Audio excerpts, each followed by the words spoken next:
Di sebuah kota kecil yang indah hiduplah seorang pemuda yang bernama Arjuna. Arjuna memiliki impian yang besar untuk menjadi seorang pengusaha yang sukses. Ia mendambakan kekayaan dan pengakuan dari orang-orang di sekitarnya. Setiap hari Arjuna bekerja tanpa henti, membangun bisnis kecilnya menjadi sesuatu yang lebih besar. Ia mengikuti semua seminar bisnis, membaca setiap buku tentang kesuksesan, dan tidak pernah berhenti mencari cara untuk memperluas usahanya. Namun, semakin keras Arjuna bekerja, semakin ia merasa tertekan dan terjebak. Setiap kali ia mencapai target yang ia tetapkan, muncul target baru yang lebih tinggi. Rasa puas dan bahagia selalu tampak jauh dari genggamannya.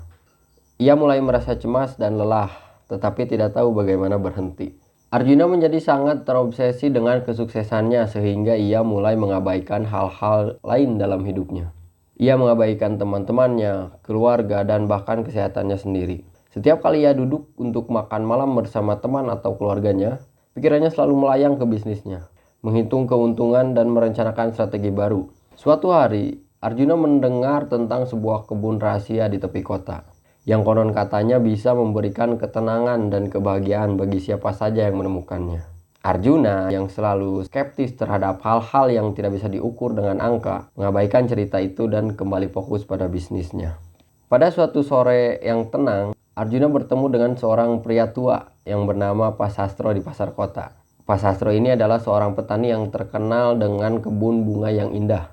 Melihat kelelahan di wajah Arjuna, Pasastro mendekatinya dan berkata, "Kau tampak sangat letih, anak muda. Apa yang membuatmu begitu tertekan?"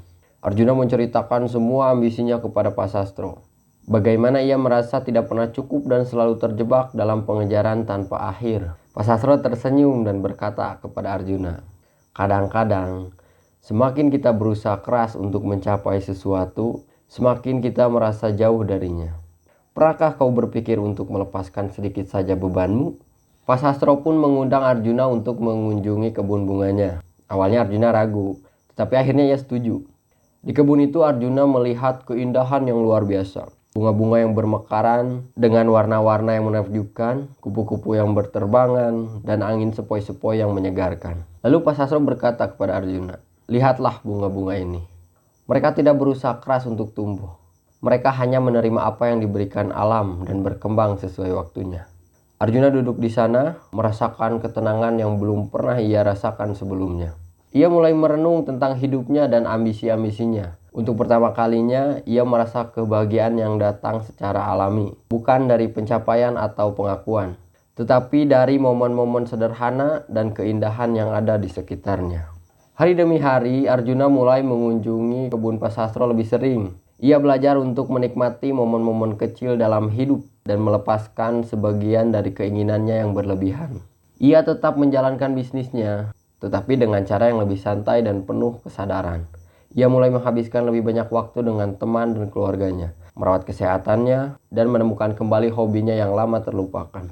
Anehnya, tanpa tekanan dan obsesi yang berlebihan, bisnis Arjuna mulai tumbuh dengan cara yang lebih alami dan berkelanjutan.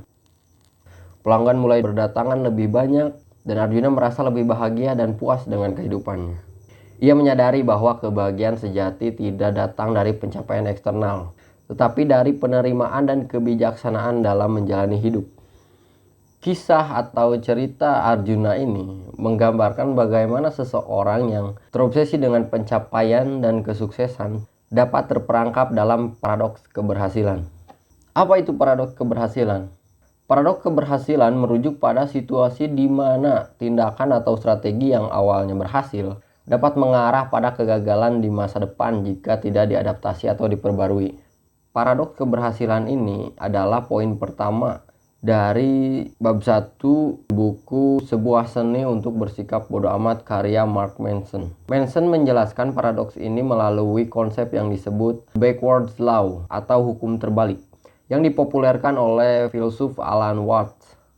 Hukum ini menyatakan bahwa semakin kita menginginkan sesuatu dan berusaha keras untuk mendapatkannya, semakin kita merasa kurang memilikinya, dan sebaliknya. Paradoks keberhasilan ini dijelaskan sebagai yang pertama, keinginan yang kontraproduktif. Manson menyatakan bahwa ketika kita terlalu fokus pada keinginan untuk menjadi bahagia, kita sebenarnya menegaskan pada diri kita sendiri bahwa kita tidak bahagia.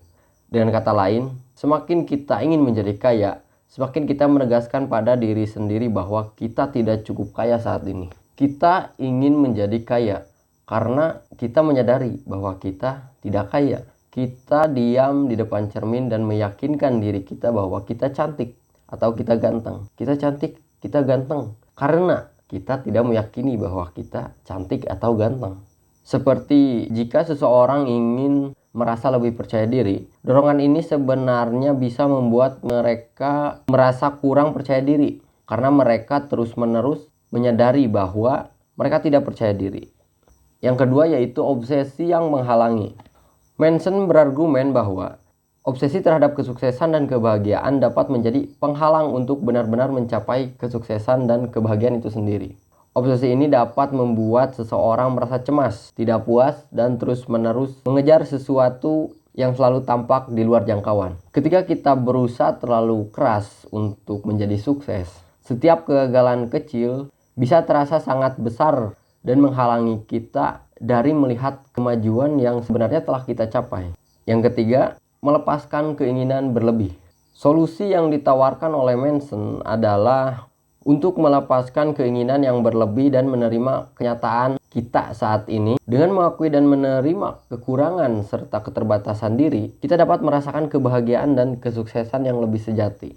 Manson mendorong untuk fokus pada hal-hal yang benar-benar penting dan bermakna bagi kita daripada berusaha memenuhi standar kesuksesan yang ditetapkan oleh orang lain atau masyarakat. Dan yang terakhir, kebahagiaan yang datang secara alami. Manson mengilustrasikan bahwa kebahagiaan dan kesuksesan seringkali datang secara alami ketika kita berhenti terlalu berusaha keras untuk mencapainya. Dengan menerima diri sendiri dan keadaan kita bisa menemukan kepuasan dan kebahagiaan dalam hal-hal sederhana dan sehari-hari. Mengapa semakin keras Arjuna berusaha, semakin ia merasa tertekan dan terperangkap dalam usahanya? Karena ia terjebak dalam apa yang dikenal sebagai paradoks keberhasilan. Dalam kasus Arjuna, si Arjuna ini, obsesinya terhadap kesuksesan menyebabkan ia mengorbankan kesejahteraan pribadinya, hubungan sosial dan kesehatannya. Alih-alih menemukan kebahagiaan, Arjuna merasa semakin tertekan karena standar kesuksesan yang ia tetapkan terus meningkat. Dan setiap pencapaian hanya sementara memenuhi keinginannya sebelum target baru muncul. Tekanan ini menciptakan siklus tanpa akhir di mana pencarian kebahagiaan melalui pencapaian justru membuat semakin jauh dari kebahagiaan itu sendiri. Bagaimana Arjuna akhirnya menyadari kesalahan dalam pendekatan hidupnya selama ini? Arjuna akhirnya menyadari kesalahan dalam pendekatan hidupnya melalui pertemuannya dengan Pasastro dan pengalaman di kebun rahasia. Ketika ia mengunjungi kebun tersebut, ia mengalami momen ketenangan dan keindahan yang belum pernah ia rasakan sebelumnya. Di sana ia belajar dari Pasastro tentang pentingnya menerima hidup apa adanya dan menemukan makna dalam momen-momen sederhana. Melalui interaksi ini, Arjuna mulai menyadari bahwa kebahagiaan sejati tidak berasal dari pencapaian eksternal atau pengakuan atau pengejaran tanpa henti terhadap kesuksesan. Sebaliknya, kebahagiaan datang dari ketenangan batin, penerimaan diri, dan menikmati perjalanan hidup. Pengalaman di kebun rahasia membuka mata bahwa melepaskan keinginan berlebih dan obsesi terhadap kesuksesan justru membawa kebahagiaan yang lebih tulus dan alami. Arjuna mulai menerapkan prinsip-prinsip yang diajarkan oleh Pasastro, seperti pentingnya menerima hidup apa adanya dan tidak selalu berusaha mengendalikan segala hal. Ia merangkul ketenangan batin dan belajar untuk hidup lebih seimbang, memperhatikan kesejahteraan fisik dan mentalnya.